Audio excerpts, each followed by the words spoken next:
കേരളത്തിൻ്റെ ശാസ്ത്ര സാങ്കേതിക വിദ്യാ മേഖലയിൽ വലിയ ഒരു കുതിച്ചുചാട്ടം എന്ന് തന്നെ പറയാവുന്ന വിധത്തിൽ സ്ത്രീ ശാക്തീകരണത്തിൻ്റെ ഉത്തമമായ ഒരു ഉദാഹരണം എന്ന നിലയിൽ LBS വനിതാ എഞ്ചിനീയറിംഗ് കോളേജിലെ അധ്യാപികമാരും വിദ്യാർത്ഥിനികളും ചേർന്ന് തയ്യാറാക്കിയ VSAT എന്ന ഉപഗ്രഹം പുതുവത്സര പിറവിയിൽ ലോഞ്ച് ചെയ്യപ്പെടുകയാണ്. കേരള സർക്കാരിൻ്റെ സർവ്വവിധ ആശംസകളും ഞാൻ ഈ സന്ദർഭത്തിൽ ഈ സംരംഭത്തിനായി അർപ്പിക്കുകയാണ്. സർക്കാരിൻ്റെ ധനസഹായമായി 31 ലക്ഷം രൂപ ഈ ടീമിന് നൽകാൻ കഴിഞ്ഞതിലുള്ള സന്തോഷവും ഞാനിവിടെ പ്രകടിപ്പിക്കുകയാണ്.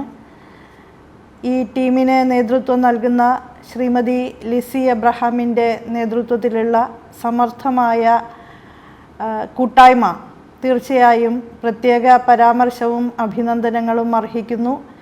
ചാന്ദ്രയാൻ ദൗത്യത്തിലൂടെ കേരളത്തിൻ്റെ ശാസ്ത്ര സാങ്കേതിക വിദ്യാ മേഖലയിൽ പ്രഗത്ഭരായ ഒരുപാട് വ്യക്തികൾ, പ്രത്യേകിച്ച് ചാന്ദ്രയാന് നേതൃത്വം നൽകിയ സോമനാഥിനെ പോലുള്ള ശാസ്ത്രജ്ഞർ ദേശീയ ശ്രദ്ധയിൽ തിളങ്ങി നിൽക്കുന്ന ഒരു അവസരത്തിലാണ് LBS വനിതാ എഞ്ചിനീയറിംഗ് കോളേജിൻ്റെ പൂർണ്ണമായും വനിതാ സംരംഭം എന്ന് പറയാവുന്ന VSAT ലോഞ്ച് ചെയ്യപ്പെടുന്നത്.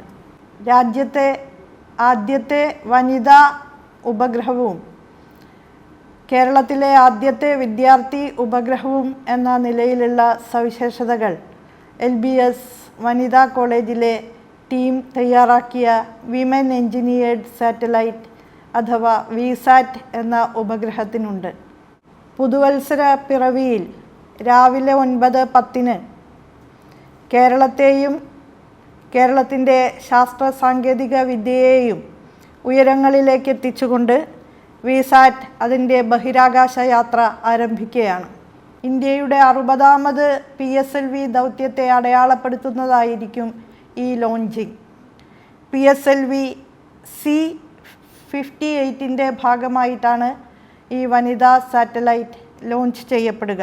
നമ്മുടെ ബഹിരാകാശ പര്യവേഷണ ശ്രമങ്ങളിലെ ഏറ്റവും തിളക്കമാർന്ന ഒരു അധ്യായമായി VSAT മാറട്ടെ എന്ന് ആത്മാർത്ഥമായി ആശംസിക്കുന്നു. ഇതുമായി ബന്ധപ്പെട്ട് സംരംഭത്തിന് മുൻകൈയെടുത്ത എല്ലാ അധ്യാപക സുഹൃത്തുക്കളെയും ഗവേഷകരെയും വിദ്യാർത്ഥികളെയും അതിനെല്ലാം നേതൃത്വം നൽകുന്ന പ്രിയപ്പെട്ട ശ്രീമതി ലിസി എബ്രഹാമിനെയും ഹൃദയത്തിൻ്റെ ഭാഷയിൽ അഭിനന്ദിക്കുന്നു, അഭിവാദ്യങ്ങൾ അർപ്പിക്കുന്നു.